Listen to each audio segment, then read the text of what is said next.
This is your ultimate stop for everything sports. The Golden State Media Concepts Sports Podcast. Should I say more? From the NFL, MLB, the NBA to MMA, it's all in here. The Golden State Media Concepts Sports Podcast. Listen now.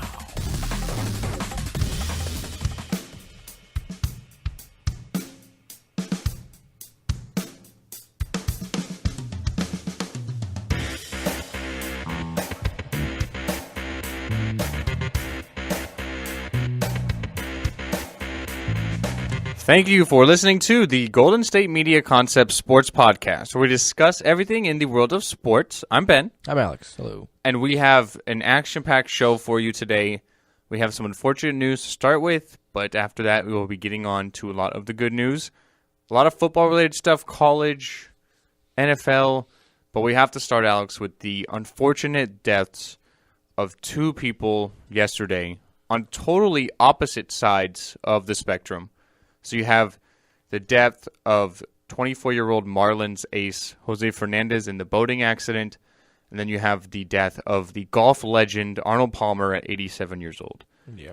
So why don't we start off with Fernandez? We have obviously both sad moments, but a lot more with Fernandez because of the impact he had on the game, his team. Think about what he did escaping from Cuba with his mom when he was 15 years old to come in to the United States, be a part of baseball. One of the top pitchers in Major League Baseball, a dominant pitcher. Unfortunate accident Sunday morning, dies in a boat accident, off the coast of Florida. So definitely a sad moment. Yeah, it was. I was really shocked to wake up and read it. It's unfortunate, he was a really young kid. He was pitching great, you know what I mean? And it's not like that makes it any worse that he was a superstar or anything. It's it's bad no matter what when somebody of that age passes away, somebody of any age passes away. But yeah, no, it's unfortunate to have read that. You know what I mean? It appeared that there was no evidence of alcohol, no drugs or anything. It's just apparently the person who's driving the boat wasn't the boat owner, and they hit rocks. And anytime especially in speedboats, if you're going fast, you hit rocks and you're getting up in the air at least. If that's what happened, and apparently he died of trauma, not drowning, so it happened to probably, had to do with the accident itself. But, I mean, my thing is, why were they, apparently they were out there really late or something, because the Coast Guard arrived at 3 a.m., so, I mean, that's the unfortunate thing. I mean, it's always bad whenever that stuff like that happens, you know what I mean? Yeah, it was after midnight, and I have kind of a saying, and I hate to put it this way because it takes away from the death, and I'm not saying it's a cause of it or anything, but the thing is, nothing good happens after midnight. I don't always believe that to be true, especially when you're out. I don't always believe that to be true. I kind of do. I understand where you're coming from, but I've been hearing that my entire life, but I find it's what you do with it. You know what I mean? Something my dad's always told me is don't ever let somebody else dictate your destiny, kind of thing. Like he was just a passenger kind of thing, So I definitely put that much more into comparison than anything else, You see a lot of these guys, the most trouble some of these baseball players get in after the midnight is, ball or altercations. Half the time these guys, they're adults, they know what they're doing. In that sense. So I don't really look at it that way. I mean, I look at it more so like he's a young kid who, decidedly probably was having fun or something. You know what I mean? And it's unfortunate it happened that way. But, I mean, I think it's more so of and again, you don't want to, shed bad light on it, but it's more so just understanding what you're doing and who are you with and what exactly they're doing, Absolutely. And I feel really bad for the Marlins, foremost because he was the ace of their staff. This season he was 16-8. He's got an ERA of 2.86. He's one of the best strikeout pitchers in the game. This is only his fourth season. He had to deal with injuries the last couple of years, but his highest ERA in the 4 years was 2.92. So He's definitely a good pitcher. A lot of strikeouts. He posted just about a week ago on Instagram. His fiance was expecting a child. Terrible news to have that baby's father taken away already, not even getting a chance to meet him or anything. So terrible news. My heart goes out to his family, the team, everyone involved in the situation. It's definitely not a good thing you want to see happen. The problem is, not necessarily the problem, but the reality is you only have, 2 guarantees in life, and it's death and taxes. And you don't obviously want to see someone get taken away at such a young age like this in a tragic event. But the reality of it is these things happen, and, it's just a sad world. Yeah.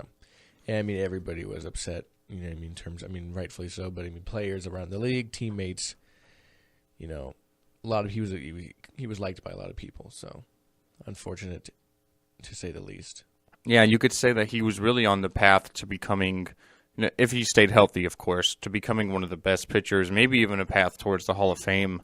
Yeah, he was on the path. He was having a great $200 million contract easy. He was having a great career, and only 24 years old, still young, not even really in the prime of it yet.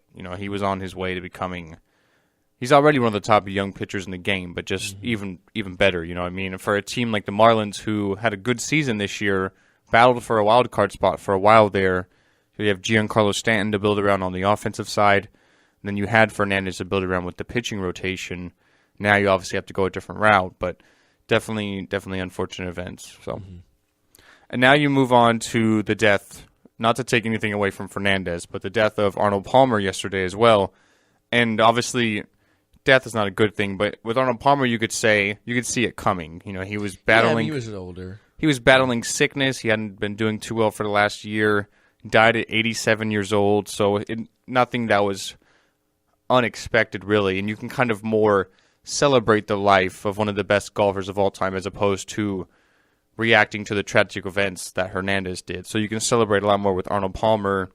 He had a great career in golf. One of the, if you had a Mount Rushmore of golf, he'd definitely be on that monument. So great career by Arnold Palmer. Yeah. Oh, yeah. He was definitely obviously one of the best. He was so revered in the game of golf. You know what I mean? He wasn't just one of the good ones; he was one of the best ones, and he was definitely looked at as, somebody who he was part of the United States Golf Association. He was always around when the younger guys, he's always at tournaments and stuff.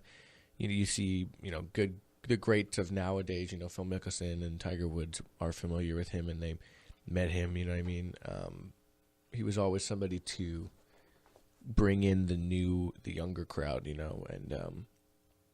and really teach them things. You know what I mean? He was good. His nickname was the King. You know what I mean? Yeah, you don't get nicknamed that for nothing. Subpar. Yeah, he won 7 major championships in his career, 5 decades. That's pretty long, especially for golfers nowadays. Oh man, 4 Masters championships, and he won the Open twice. And the U.S. Open once. So the guy was pretty good, and he makes a pretty good drink, I'll tell you that. Yeah, those lemonades and iced teas, I'm sure a lot of people are going to be... I'm not an iced tea fan, but those are sort of toasting to the King today with those, Oh, I'm sure. It'd be fitting, of course. So. It would be fitting. I didn't even think of that, Ben.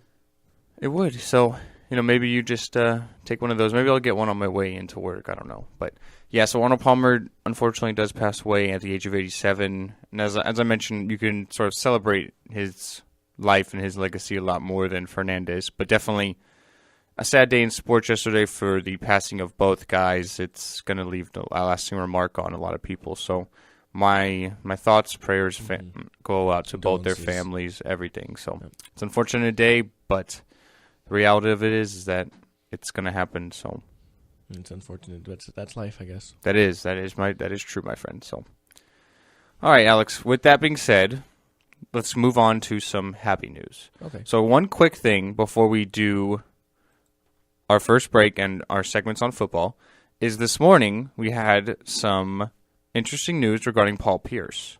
Yes. So obviously the truth, the NBA legend, he announced that he will be going into his 19th season, obviously, here with the Clippers. He is going to be retiring at the end of the year. So he announced, I have one more opportunity at this. He's 38 years old, played 15 years with Boston, then he will move on to the Nets. Now with the Clippers here, Doc Rivers spent a lot of time with Boston there. So this is going to be it for Paul Pierce after this year. He said, with the Clippers, it's the city where I grew up. I feel like I have the opportunity on a great team. We're hungry. We want to win a championship. After 18 NBA years, it's hard to believe I'll be playing in each arena for the last time. So I'm going to enjoy every practice, every bus ride, every team dinner. every time running out through the tunnel.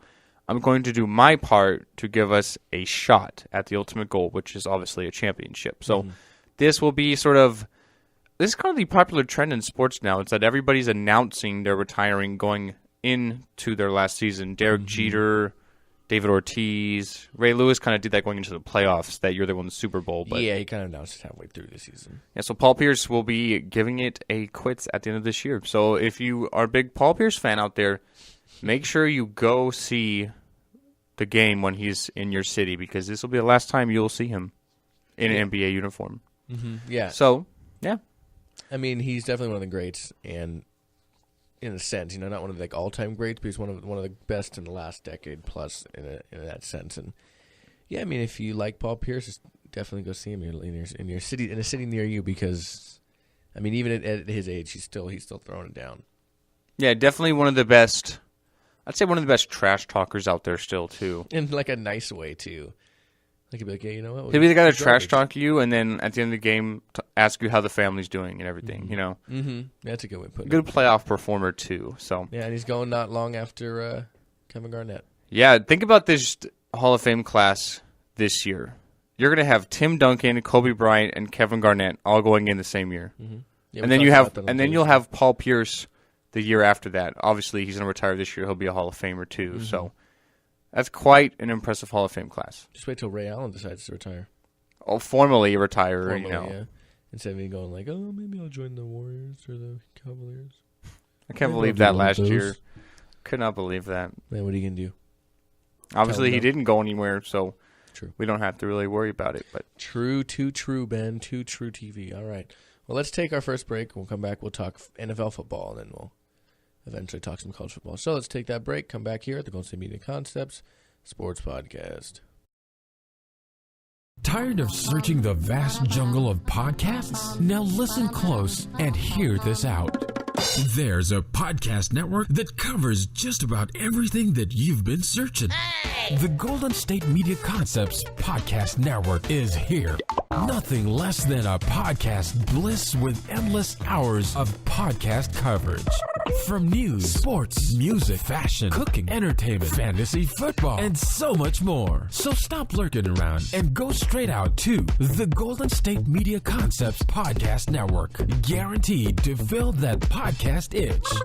Whatever it may be. Visit us at www.gsmcpodcast.com. Follow us on Facebook and Twitter, and download us on iTunes, SoundCloud, and Google Play.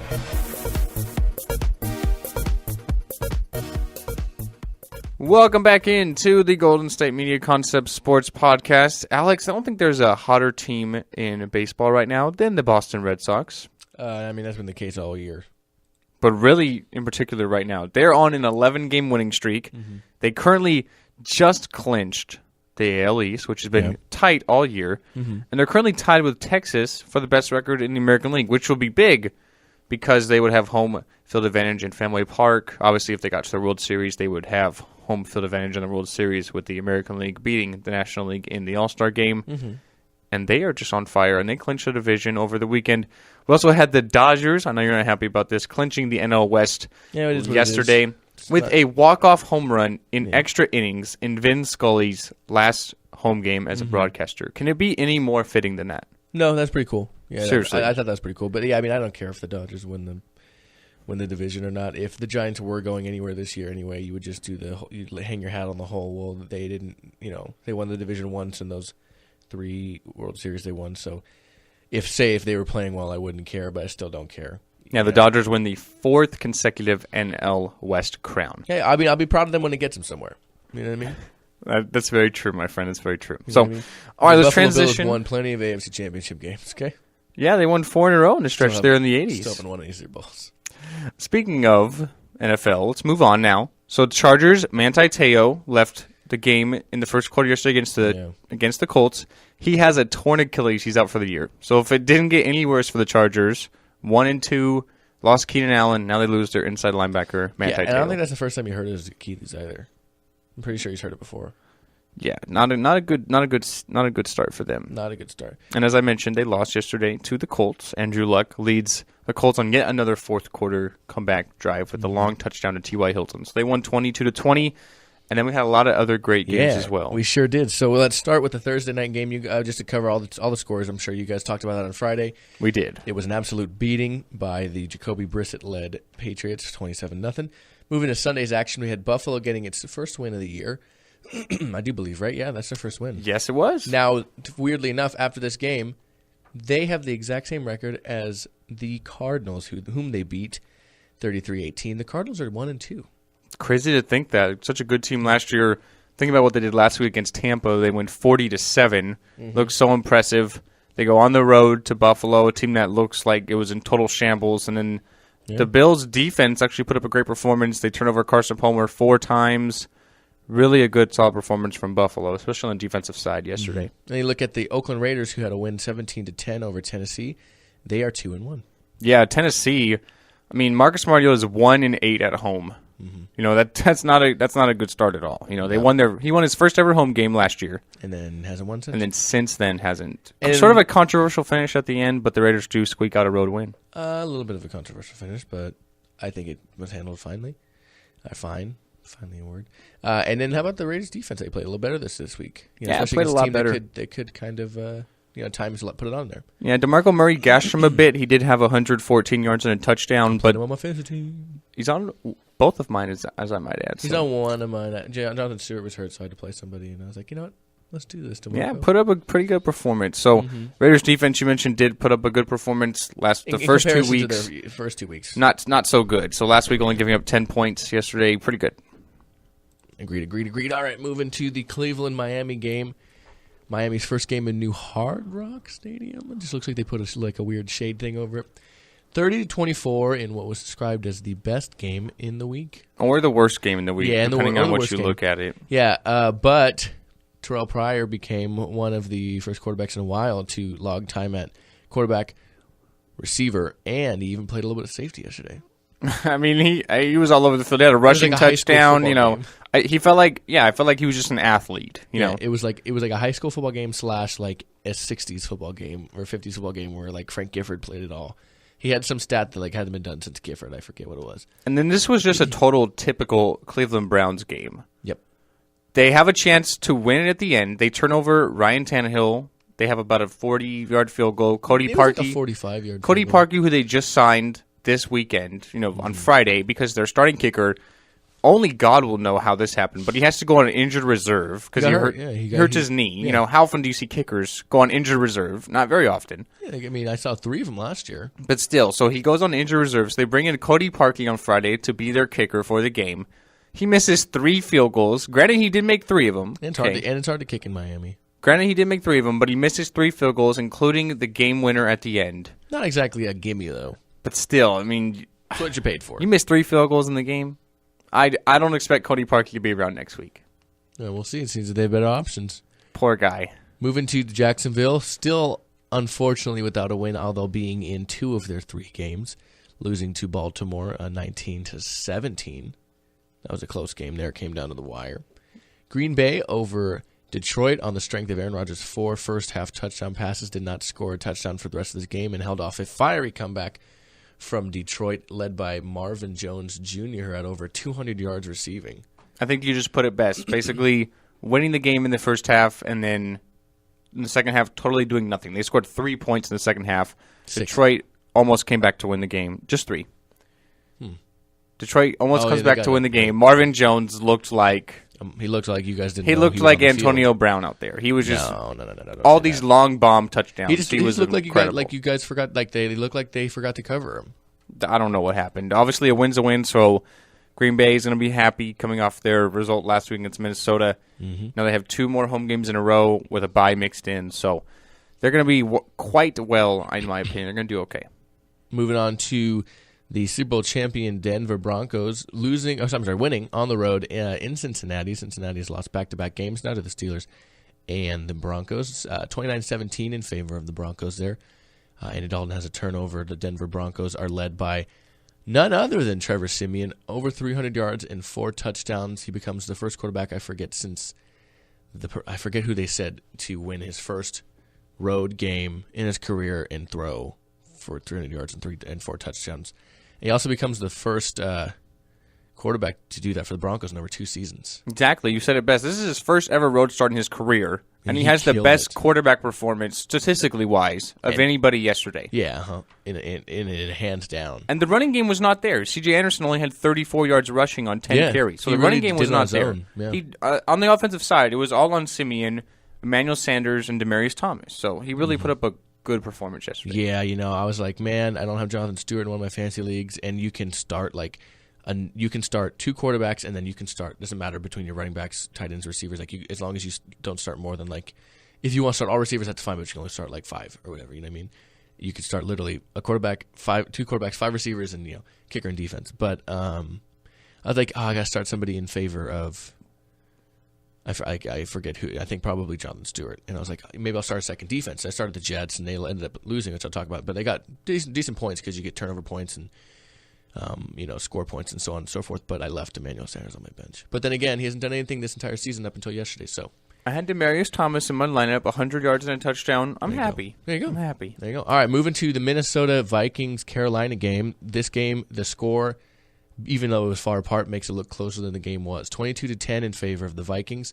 Carolina never got going. This was, I'd say, with the exception of a game you're going to mention later, which obviously you're not very happy about. I'll just leave it at that. With the exception of that, this was my biggest surprise of the weekend. Minnesota going into Carolina, who in the last 7 games at home, the Panthers were averaging 40 points. That Minnesota defense is legit. I put this on Twitter yesterday, and I know you saw it because you liked it. Did I? Minnesota's defense forces 3 interceptions from Cam Newton, and they sacked him 8 times. 8 times. And apparently he tweaked his ankle a bit, too. Cam Newton, one of the hardest guys to sack. He's big, he's mobile, he can get around the pocket. I'd say with Russell Wilson and Big Ben, and Cam Newton, probably the 3 toughest guys to sack. They get him 8 times. They had a punt return for a touchdown. They had a safety. That Minnesota defense can be that defense like Denver's last year to carry that team deep into the playoffs. They're that good. Yeah, they scored offense, defense, and special teams. They played and well. they're on my fantasy football team. There you go, go, man. They put up a nice performance. There you go. All right, moving to a game that a lot of people had their eyes on. The Giants hosting the Washington Redskins. Washington Redskins coming out on top 27. Everybody's looking at the matchup between Josh Norman and Odell Beckham Jr. Odell Beckham got the best of Josh Norman. He had 7 catches for 121 yards. But you know who got the best of Odell Beckham? That kicking net got the best of Odell Beckham. That was hilarious. Now, I would say that obviously the Redskins got the win. They got their first win of the year. But I don't think it's necessarily that Norman got the better of him because he did definitely get his. He got his yardage. There's that play where he caught that screen. He stiff-armed Norman to the ground hard, just hard style. Took it all the way down to the 4 or whatever. He had good plays and he had his yardage. I definitely think he got in his head and he was frustrating him a lot. And not to mention the fact that on that jump ball, whatever that was, like fake jump ball, Odell jumped up and Josh Norman caught him and carried him out of the end zone. That was funny. And that makes you look like a child. A grown man looks like a child. He might have got him there, you know what I mean? But I don't think it's necessarily that he got the best of him. He definitely did not play him in any sense. They both earned their statistics for the day. But Norman came off with the win, and that's really what matters, you know what I mean? In a team game, that's what matters. And Kirk Cousins was really my big winner of this game. 296 yards and 2 touchdowns. And the important stat is no turnovers, something that has plagued him the first 2 weeks, and in both their losses to Dallas and to Pittsburgh. Yeah, did you like that? They had 2. That? You like that? Yeah. You like that. Okay. Definitely a win that, in my opinion, at least gives some sort of a glimmer to the Redskins season. Going 0-2, losing their first 2 home games, not the way they wanted to start it. So a big win on the road. A game I thought that New York would win. So this was a wacky week. Another wacky game. Definitely. Not in score, but in the way it ended. L.A., the leaders of the NFC West at 2-1. Win a close one, 37-32 over Tampa Bay in Tampa Bay. This game came down to the wire, and as a matter of fact, it was postponed with 2 minutes left at the 2-minute warning with Tampa Bay driving to their end zone for lightning in the area. Yeah, thunder, rain everywhere. This game was delayed. One of those typical Florida tropical storms at the last minute. It just comes out of nowhere. Yeah. For LA, I think I was most surprised by their point total. Yeah, their first 2 weeks, they get shut out, and then they score 9 points. They didn't even have a touchdown going into this game, and then he put up 37 points. Yeah, they got a few of those touchdowns. Yeah, they got, especially Todd Gurley. He had a couple of them, and he had 85 yards rushing. How about that touchdown pass to start the game off from Case Keenum to Kenny Britt? To Brian Quick? Or to Brian Quick, excuse me, yeah. Yeah, that was nice. That's pretty, nice. Right? That was a nice up and downer. That was nice. I don't know if we're going to see Goff next week. Jeremiah and I on the football show were saying, hey, if he doesn't have another good game, we could see Goff week 4. Well, Keenum held him off for at least one more week. Let's say and they're 2-1. That's what the most important part is. You got to give him credit. He's winning games. I mean, they didn't look like it week 1, but this defense is better than it looked week 1, and it definitely has showed up week 2 and 3. All right, moving to another really weird game in a sense. Seattle at home in CenturyLink getting the win over San Francisco, 37-18. Russell Wilson gets hurt, though. He has a sprained knee. Going to take some time, definitely, to get that fixed. I was sitting, like I said, I have Aaron Rodgers in both my leagues, and my backups on each of them are Aaron Rodgers, Cam Newton, Aaron Rodgers, Russell Wilson. I was like, Aaron Rodgers, Cam Newton. Rodgers always seems to play well against the Lions. Rodgers. And the other one, I was like, Russell just tears up the Niners, though. Okay, I'll play Russell. I still won, but I'm like, great, he gets hurt. But yeah, he's got a sprain, and it's not looking great for them in terms of protecting him this year. Yeah, the reports are about his knee is that it's not serious, so who knows exactly what that means. But he's also battling on the right leg, he's battling that ankle injury, which he's not 100% on. So he's got the left knee, he's got the right ankle. The offensive line is really not that good. So it's tough. Russell Wilson's mobility is not there, which is a key part of his game. So we'll have to wait and see sort of how everything goes as the week progresses. I wouldn't expect him to practice much, and we'll see if he'll play, but who knows. But yeah, definitely not a good thing if you're a Russell Wilson fantasy owner. But Tremont Boykin did come in, the rookie out of TCU, threw a touchdown pass, looked kind of poised. I realized the game almost immediately. I realized the game at the most part was out of hand. They were already up by at least 20. And then it also has the beneficiary of Christian Michael, who had a great game, 100 yards rushing and 2 touchdowns. Yeah, that first touchdown hit a huge burst. So you have a running game to lean on. But Boykin is a lot of the same sort of style Russell Wilson is, so they can maybe symbolize the offense a little bit. Just bigger, just taller.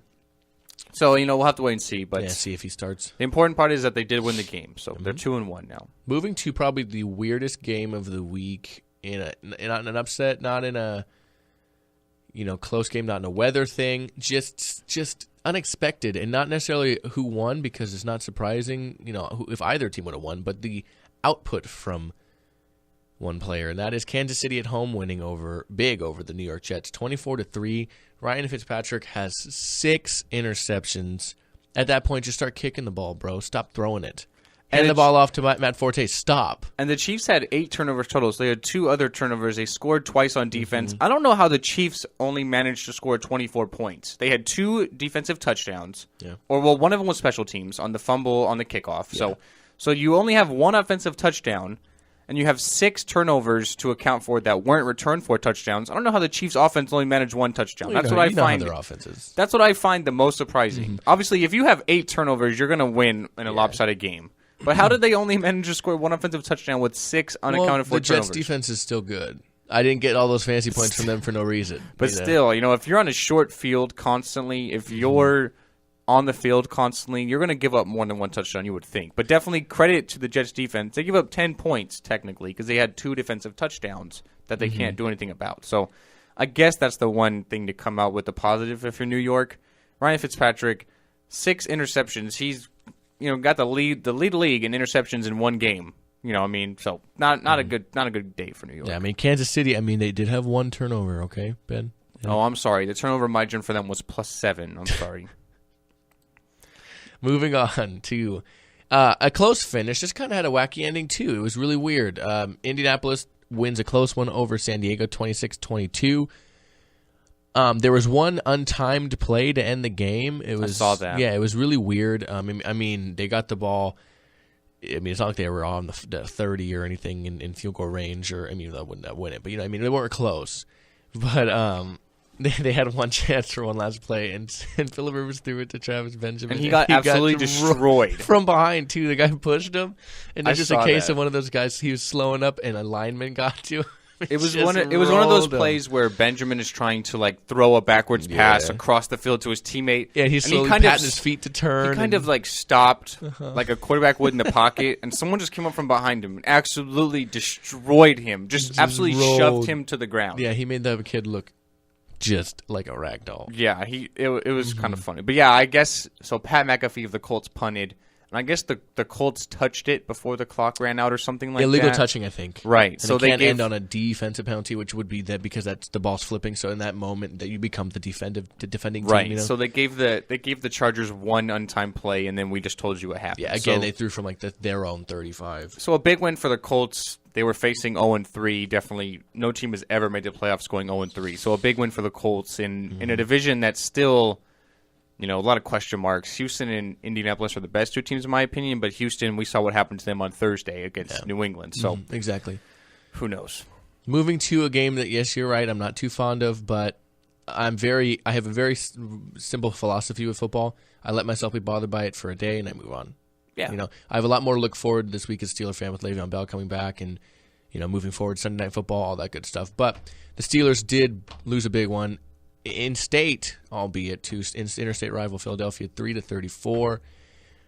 Again, though, I'm not making excuses. There were a lot of injuries for the Steelers. Ryan Shazier repeatedly was hurt throughout the game. They lost their starting safety, Robert Golden. They lost one of their starting guards, Ramon Foster. Opposite starting middle linebacker Lawrence Timmons was taken to the hospital. He had a gash out of his shin. A lot of injuries in that one. Jarvis Jones in and out. But you have to hand it to who really won the game, and Carson Wentz played amazing. And that defense played well, too. We talked about who could win this game, and I said, you know what, I feel like this is going to be more of an offensive game. The Steelers' defense is up and down. At this time, I wasn't really putting much stake into the Eagles' defense, and I said, can Carson Wentz keep up with the Pittsburgh offense? Well, not only did he keep up, the Steelers couldn't keep up with him because they couldn't stop him, and they couldn't get anything going, really. Ben missed high repeatedly. One big drop in the end zone to start the game start a bad day for Marcus Wheaton, who had 3 big drops in his first game back from injury this season. He was injured in week 1. He has a healthy scratch. For the most part, let him get full back to health week 2, and he's had a bad game this week. But Carson Wentz looked great. He really did. He handled the game like you want to see from any quarterback, let alone a rookie passer. He was 23 for 31, his first 300-yard passing game, just 1 yard over 300, 2 touchdowns. Again, no interceptions. The guy was on fire in relation. Roethlisberger, 257. He had an interception that I don't really put on him. It was a really wacky interception. Darius Hayward kind of caught it with, I think Michael Jenkins' arm was in there. I forget the corner, and they both fell, and he kind of pulled it from him. It was weird. Antonio Brown, 12 receptions, 140 yards. It was the first time in over 2 years, if not his entire career, that he went over 100 yards and they lost. He was previously 9-0 in that respect. But they played well, not to mention their running game was on. Wendell Smallwood, 79 yards rushing. Love the name, by the way. Right. Kenjon Barner, 42 yards rushing. Not to mention Darren Sproles, 6 receptions, 128. A lot of those coming from a 73-yard catch and run that looked like a play out of Madden where you roll out. The guy guarding the person in the flat or whatever comes up to get the quarterback, and he just pops open. Yeah, it was Shazier, too. I saw Yes, it was, and he was notably slower yesterday, as a matter of fact, after getting – he retweaked a knee injury that's been hampering him since week 1, it looks like, in the first play. But, again, moving on to Sunday, it was funny. I completely forgot the fact that Le'Veon – because I'm so used to him being injured like last year. He tweeted the juice is loose. I was like, what's he talking about? I was like, oh, man, Le'Veon's back. So, I have that to look forward to and cringe every time he gets near a tackler because I don't want him getting hurt. But, yeah, it was a disappointing game, but we're moving on. As Belichick says, we're on to – they're playing at home against Kansas City on Sunday. So I have that to look forward to as a fan. Now, moving back to the San Diego-Indianapolis game, we talked about him getting rolled there to end the game. A game in which somebody else got took just a little bit, and Cole Beasley took a pretty big hit in this one. My brother was like, man, did you see Cole Beasley get his lights taken out? I was like, yeah, man, he broke his light bulbs. But Dallas Cowboys win one at home, 31-17 over the Chicago Bears. Dak Prescott extends his impressive start to his career as a fill-in starter, if not an eventual starter, for the Dallas Cowboys. They are 2-1 now, 1-1 at home. The Bears are currently 0-3. It was the battle of the backups. Brian Hoyer didn't play badly, 317, 2 touchdowns. The defense, though, just couldn't keep up with the offense of the Packers. 248 yards and a touchdown from Dak, as well as a rushing touchdown. 140 yards in his first 100-yard game from Ezekiel Elliott. No touchdowns, though. Big takeaway for me is 30 carries. He really carried that offense. Yeah, and he jumped over a defender just like he used to in college. Terrence Williams had a pretty good day, 88 yards receiving, trying to help forget the fact that he doesn't know how to get out of bounds. Des Bryant apparently played through a knee sprain, but called in 3 receptions for 40 yards and a touchdown there later in the game. Their defense, again, played well.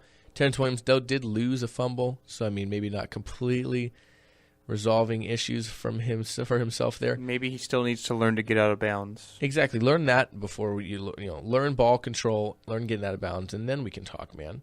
Then we can talk. But you know what I mean. This wasn't like everybody expected. The Bears to just go in there and really lose. They weren't far behind in total yards, 390 to 447. Time possession was just 11 minutes difference. The turnovers, though, 2-1 in favor of Chicago. You know what I mean? First downs not far, 25 to 21. It really was just the defense couldn't quite get it when they needed to, and then not to mention their third down efficiency was 2 for 10. So one play different in total plays. Yards per play was 0.8 difference, 6.1 to 6.9. The Bears played every bit of this game to win, and unfortunately, the rushing yards, that was the big difference, 199 to 73. So, and the red zone opportunities, 2 for 4 and 4 for 4 there for the Cowboys. So, a lot to work on for the Bears, who are they have a lot of work to do. They are 0-3 within their division, easily last place. They need to get moving. Yeah, they're definitely one of the worst teams in football in my eyes. So, and now moving on to tonight's game, we have a NFC North battle. Mm-hmm. I'm sorry, NFC South. Yes, apologize. I'll say South. So we have the Atlanta Falcons going into the Mercedes-Benz Superdome to face on the Saints. I will take the Saints. Just to give us some differences. Some bragging rights. Yeah, I'll go Falcons. No, just give us some. I'll go Falcons. I mean, these teams are very similar, but I think at the end of the day, the Falcons might have a little bit of better of a defense. The Saints are still kind of getting over that bad defense they had. So I'll say Falcons. I'll say a high-scoring game. I'm going to say something like 31-28, something like that. Okay. I think a high-scoring game. I'll take this. 27-21. Okay, I'll take the Saints because they are at home. The Dome, emotional sort of anniversary of the return back from Hurricane Katrina, the Steve Gleason punt block. So I'll take the Saints in an emotional That way. was exactly however many years ago that was yesterday. Right, so exactly. You have sort of the anniversary of the whole thing. I like me some Steve Gleason. My brother really likes him. He went to Washington State, where my brother went, so big fan of him. Real quick before we take our last break, I'm reading this comment here on the because you can comment on the conversation of the game, and the game cast on NFL or ESPN, and it says the Cowboys should be concerned about the intelligence or lack thereof of Terrence Williams, his foolish play to end the game in Game 1 to not carrying the ball on the side of the sideline and fumbling and costing the Cowboys 7 points now. This guy's not a fan of Terrence Williams. Well, he was your leading receiver last night, so give him some credit. Give the man his due. And the Cowboys are 2-1, so they're right in the thick of it there in the NFC East. So you can't really hate with rookie quarterback, 4th-round pick. You really your third-string quarterback going into training camp behind Romo and Kellen Moore. So yeah, you got to be happy with what you've seen so far, really. Yeah, like we said, Chicago 0-3. They are at the bottom of their division. Minnesota, Green Bay, and Detroit 3-0, 2-1, 1-2. And like you said, Dallas is very much in their division. Philadelphia is now 3-0 after the win over Pittsburgh, but they are tied for second place with New York at 2-1. All right, let's take our last break. We'll come back and we'll update you guys on some big news from the college football ranks that happened this weekend, and we'll get you off and set for your day. So we'll be right back here at the Golden State Media Concepts Sports Podcast.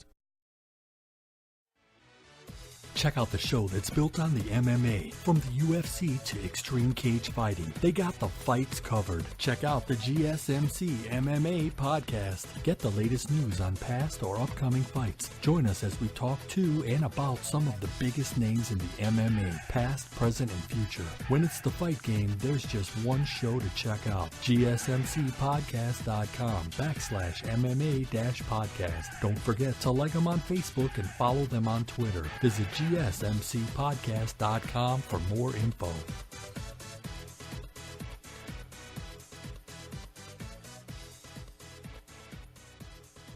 And we're back here at the Golden State Media Concept Sports Podcast, and we're going to be moving into college football to end the show. 2 pieces of big news here for you. Coach firing and the new AP Top 25 poll. So, Les Miles is out after a 2-2 start, as well as offensive coordinator Cam Cameron, a name we've heard a lot in the NFL in the last decade or so. They have fired him. It's been the writing on the wall for the last year or so. I did talk to Jeremiah about this yesterday when it was announced. He tried to call me like it didn't happen. I was like, yeah, it's being reported by a lot of places. He goes, I haven't seen it yet, so I guess we'll have to wait. And I was like, just look online. Just look and everywhere. He goes, oh, okay, I've seen it. But, yeah, they fire him. You know, he did mention, though, that's a tough last game after getting fired. You know what I mean? The referees overruled what appeared to be a game-winning touchdown because the play did not start before the clock hit 0.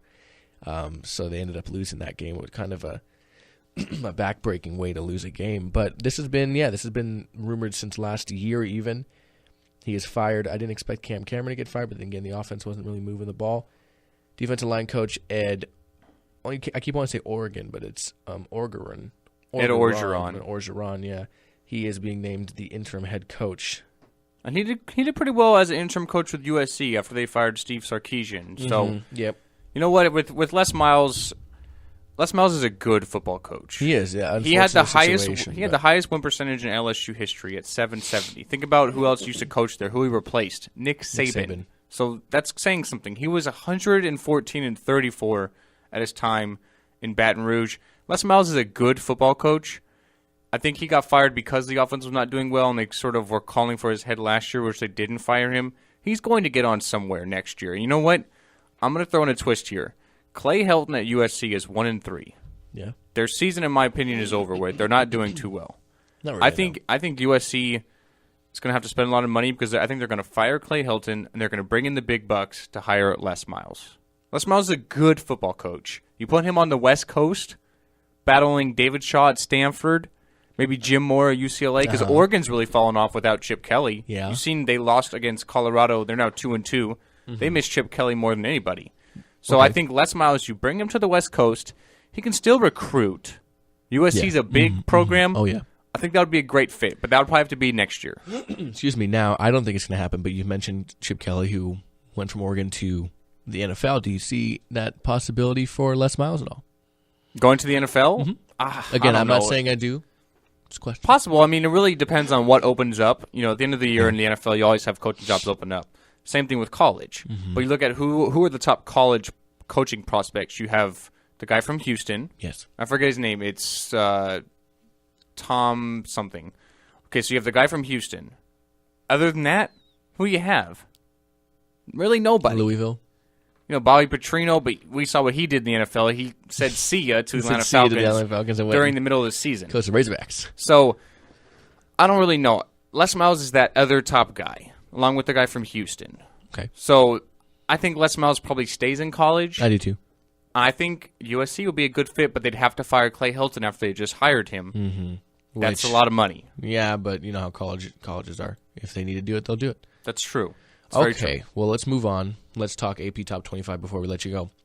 Number 1, number 2, number 3, number 4, number 5, all the same, and number 6, and number 7, all of them 1 through 7 the same in the sense of the top 25, Bama, Ohio State, Louisville, Michigan, Clemson, Houston, and Stanford. We have a new number 8, though, and that is formerly 11. Wisconsin moving up to the number 8 spot, moving up 3 spots.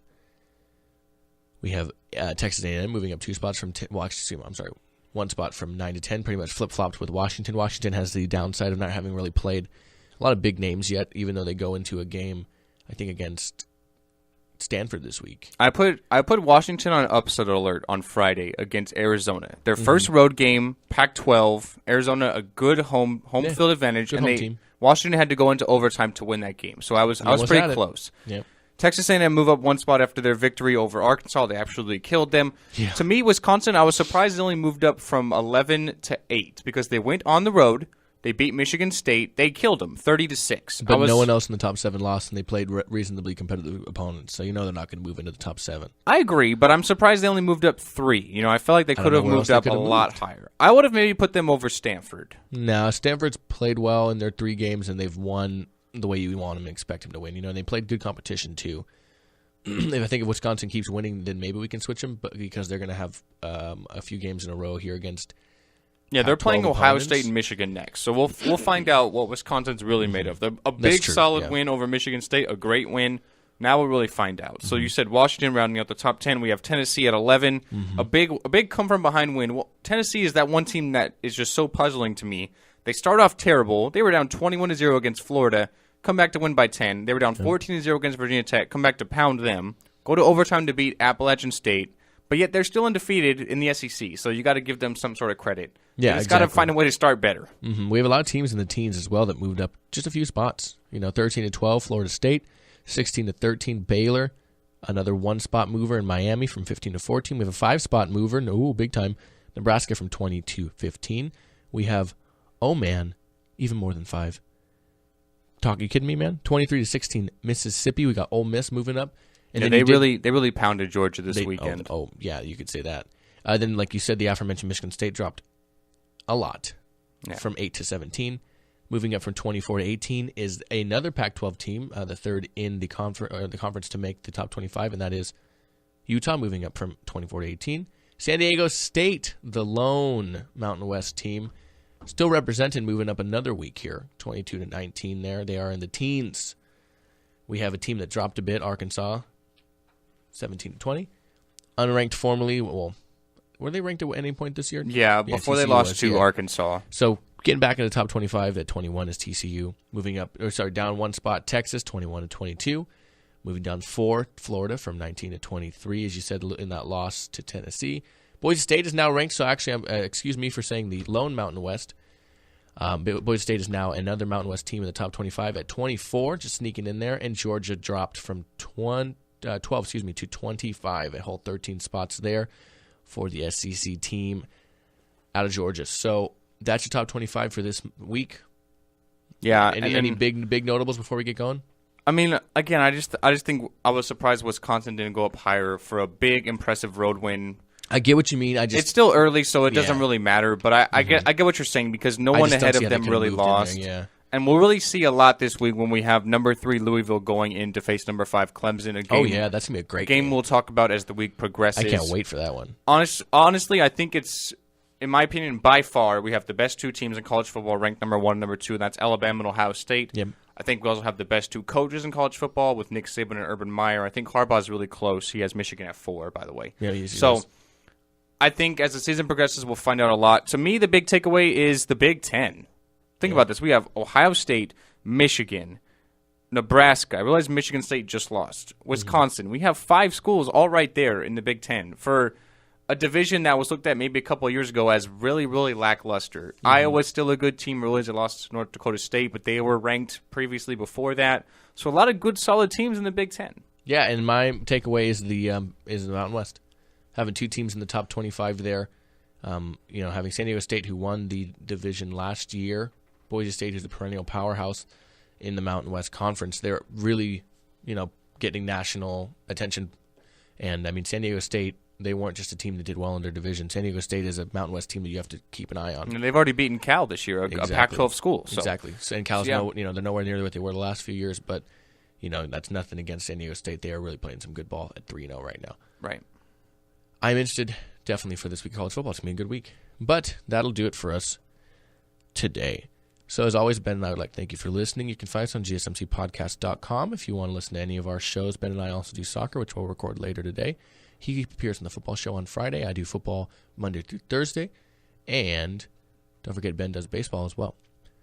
We'd like to remind you can find us on Stitcher, SoundCloud, Google Play, and iTunes at the GSMC Sports Podcast, as well as on YouTube and Facebook at the GSMC Sports Podcast. And don't forget on Twitter and Instagram at GSMC_sports. I'd like to thank you for listening. Ben will not be back tomorrow. It'll just be me, but he will not be forgetting you guys. I will not be.